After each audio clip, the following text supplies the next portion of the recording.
This is the secret to growing perfect Monstera leaves, the ones with those massive, dramatic holes and splits that have made this Swiss cheese plant the most iconic houseplant on the planet. And it turns out, most people are getting it completely wrong. The National Garden Bureau declared 2025 the year of the Monstera, and for good reason. No other houseplant has dominated social media feeds, interior design magazines, and plant shop shelves quite like Monstera deliciosa, better known as the Swiss cheese plant. This member of the Araceae family, also known as aroids, has a name that literally translates to delicious monstrosity, a nod to both its enormous, hole-punched leaves and the edible fruit it produces in the wild. That fruit reportedly tastes like a cross between banana and pineapple, but almost nobody will ever taste it because this plant rarely flowers indoors. What people really want from their Monstera isn't fruit, it's fenestration. Those holes, those splits, those impossibly beautiful perforations that turn a simple green leaf into a work of living architecture. And here's what most people don't realize. A Monstera can live in your home for 50 years and never produce a single fenestrated leaf if you don't give it a reason to. Despite being called split-leaf philodendron by some, Monstera is not a philodendron. It's a completely different genus with unique growth requirements. In the tropical rainforests of Central America, Monstera deliciosa is a hemi-epiphyte. It starts life on the forest floor, roots in the soil, then climbs. It scales trees using thick aerial roots, sometimes reaching 90 feet into the canopy. And as it climbs, something remarkable happens. The leaves transform. They go from small, solid, heart-shaped foliage into massive, split, perforated shields that can stretch 2 feet across. The holes aren't decorative. They're survival tools. Scientists have proposed several theories for why they exist. The leading one is called the light capture hypothesis. Down on the forest floor, sunlight arrives in unpredictable patches filtered through the canopy above. A solid leaf at the top of the vine would block light from reaching the leaves below it. But a fenestrated leaf lets dappled sunlight pass through, allowing the entire plant to photosynthesize more efficiently. It's a self-shading avoidance mechanism, and it's genuinely brilliant. But that's not all the holes do. They reduce wind resistance, allowing gusts to pass through the leaf rather than catching it like a sail. For a vine clinging to the side of a tree at canopy height, this is the difference between staying attached and getting ripped off.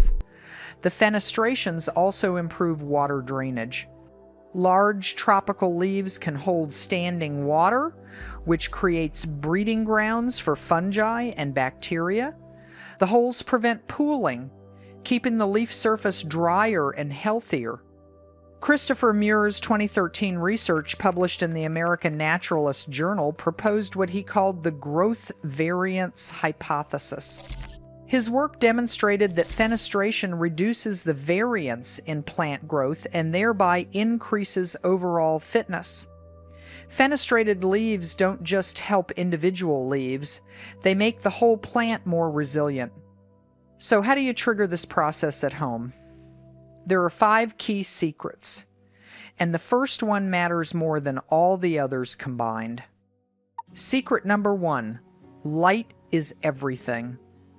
Monstera deliciosa needs 6 to 8 hours of bright, indirect light to thrive. We're talking 200 to 800 foot candles, or up to 10,000 lux for mature specimens. Without adequate, bright, indirect light, fenestration simply won't happen. And this makes biological sense. Split leaves actually photosynthesize less efficiently than solid ones because they contain less chlorophyll. The plant will only produce them when it's receiving enough light to justify the trade-off. Put your Monstera in a dim corner and it'll survive, but it'll never give you those leaves you're after. Secret number 2 is one most people overlook entirely. Provide climbing support. In the wild, fenestration happens as the plant climbs. When Monstera ascends a tree trunk, its aerial roots anchor into the bark and something chemical shifts inside the plant.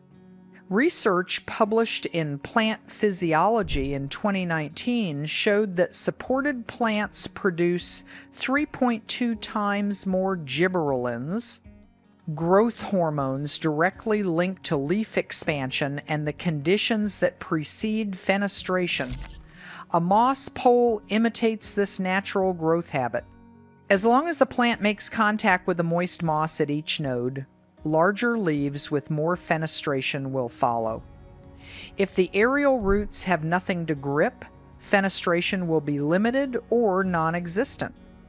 Secret number 3, and this surprises people, fenestration correlates with node count, not calendar age. A Monstera typically begins producing fenestrated leaves after developing 6 to 8 mature nodes. Those are the raised bumps along the stem where leaves and aerial roots emerge. Each node is a developmental milestone. Aggressive pruning that removes nodes actually delays fenestration. Letting the vine extend naturally encourages the sequential node maturation and hormonal balance the plant needs. Secret number 4, you need patience. Most Monsteras won't produce their first fenestrated leaves until they're 2 to 3 years old. Young plants concentrate their energy on producing quantity of leaves rather than size. Once they start climbing and their stem gets long enough, the fenestrations begin. A young Monstera looks like a completely different plant, with small, solid, heart-shaped leaves and no splits whatsoever. Here's something interesting. New leaves unfurl already fenestrated. They don't develop holes after they open. So every new leaf is a fresh chance for fenestration, and every new leaf tells you whether your care is working. Secret number 5 is optimizing everything else. Keep humidity between 50 and 70%.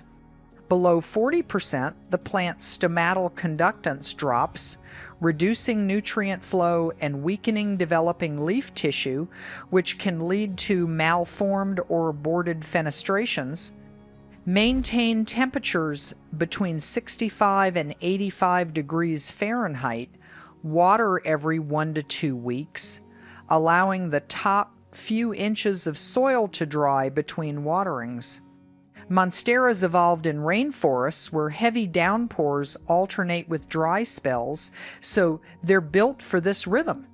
Feed with a balanced liquid fertilizer every 4 to 6 weeks during the growing season, March through October. Now, what goes wrong? Root rot is the #1 killer of Monsteras, and the most common cause is overwatering.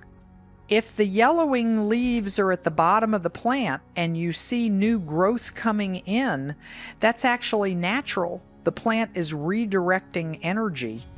But if yellowing is widespread, check your watering schedule and inspect the roots for rot. Brown, crispy leaf tips usually signal low humidity. Moving the plant to a kitchen or bathroom can help. And if a mature plant suddenly stops producing fenestrations, insufficient light is almost always the culprit. For collectors, the conversation inevitably turns to variegated Monsteras and related species like Monstera adansonii, the Swiss cheese vine with smaller, more delicate fenestrations. The Thai constellation, with its cream and green marbled patterns, was bioengineered in a Thai laboratory in the 1970s and first commercialized in the 90s. Unlike other variegated plants, its variegation is genetically stable. It won't revert to fully green. But variegated sections contain less chlorophyll, which means these plants need even more light than standard monsteras. They're also slower to mature and harder to mass produce, which historically made them extraordinarily expensive. Though as tissue culture technology has improved and commercial propagation has expanded, prices have dropped significantly heading into 2025. Science is still catching up to this plant. In 2021, researchers discovered 2 record-breaking Monstera species in the wild. Monstera titanium produces the largest known inflorescence of any Monstera, bigger than a human head. And Monstera gigas has leaves exceeding 9 feet in length. There are over 50 species in the genus, and we're still finding new ones. Here's what it comes down to. The secret to perfect Monstera leaves isn't a single trick. It's understanding what this plant evolved to do. It climbs. It reaches for light. It matures through nodes, not time. Give it something to hold on to. Flood it with bright indirect light. Keep the humidity up and wait. The fenestrations will come. And when that first split leaf unfurls, you'll understand exactly why they call 2025 the year of the Monstera.